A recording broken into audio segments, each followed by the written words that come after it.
Hi, welcome back. It's Mrs. Hatterberg, and ready or not, here we go. We're on to 1.1 Study 3 for MNBA Geography.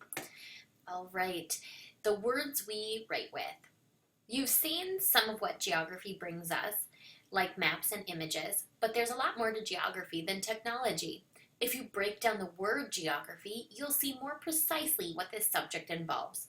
The root of the word is geo, which comes from the Greek word ge, which means the earth. All words that start with geo have something to do with the earth, so geography has something to do with the world. Words that end in graphy come from the root word graph. A graph is information that is presented in an easy-to-view form, like a bar graph. All graphy words refer to something being written, drawn, or recorded. Your autograph is your signature. It's literally yourself, auto, recorded in writing. Your biography is the written version of a life. Bio means life. If you put these two root words together to get geography, you have something like this: the earth recorded. Put another way, geography means writing the world. Here's another example of a geo word, a geode. Page 2.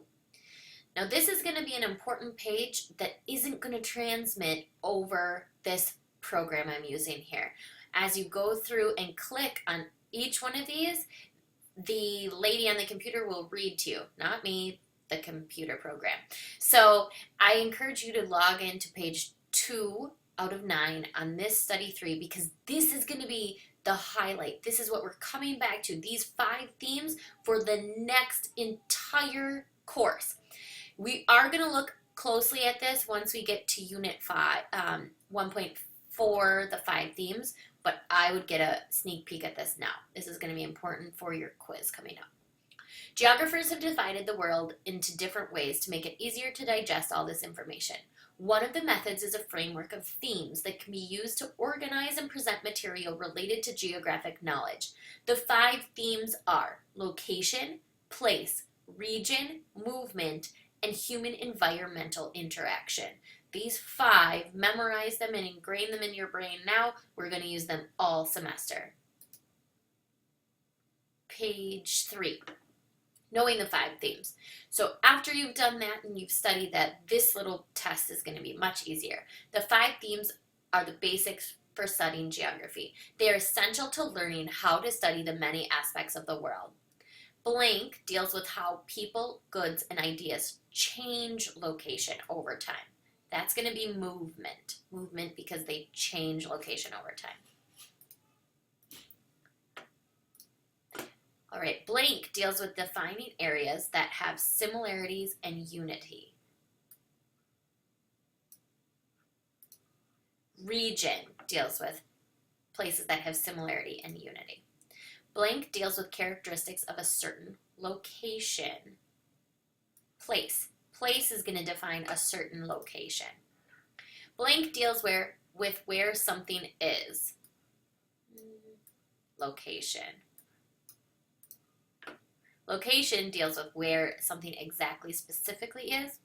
And human environmental interaction deals with how humans and the environment interact with each other. That one's pretty self-explanatory.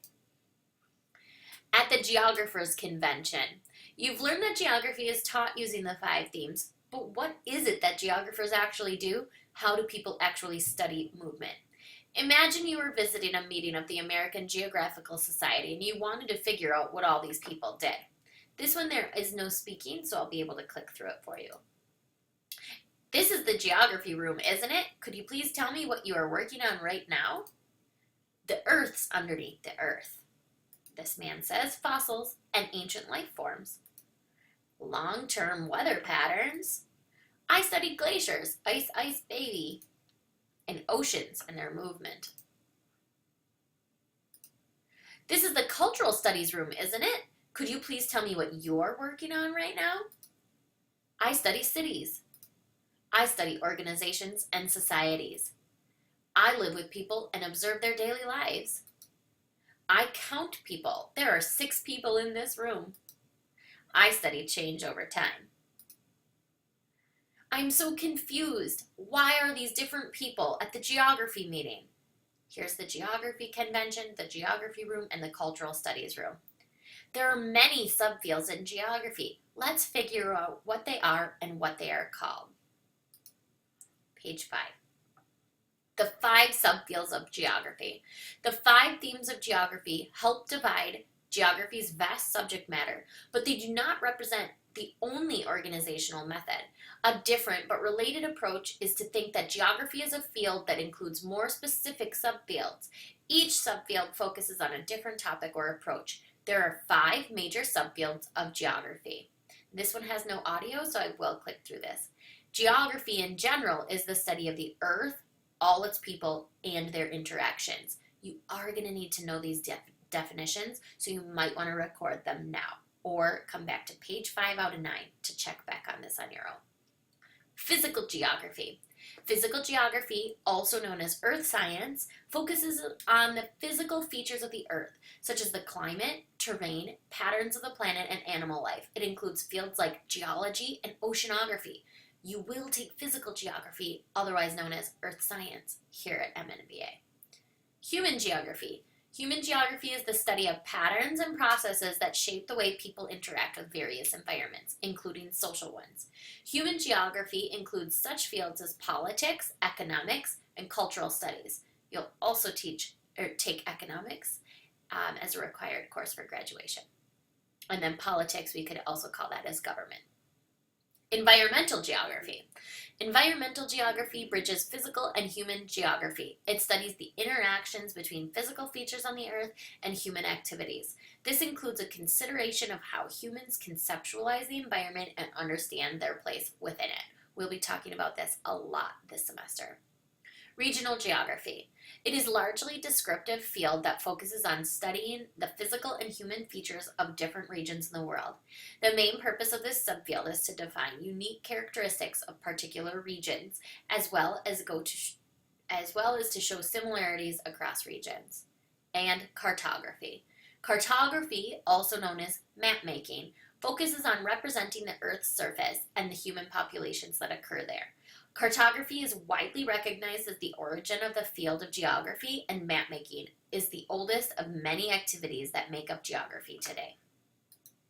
Page 6. Knowing the subfields. The 5 themes and 5 subfields may seem like the same thing, but they're not. It's important that you don't confuse the two.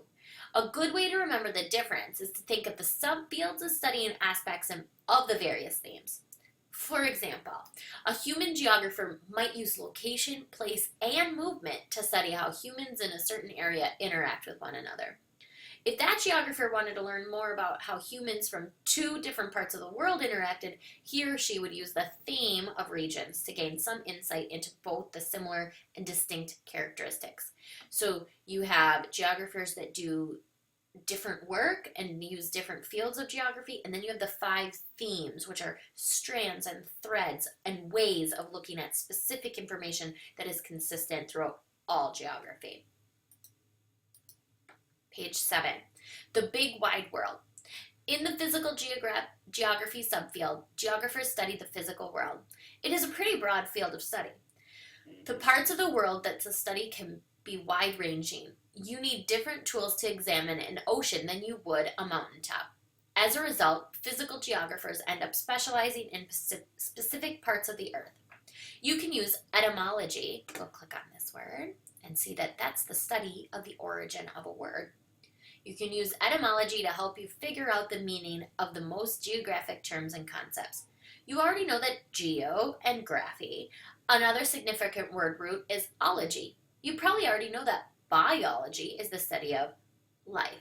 Bio refers to life, and ology is the study of. Any ology word involves the study of something. Geography is full of ology and graphy words, each involving the study of a particular part of the earth.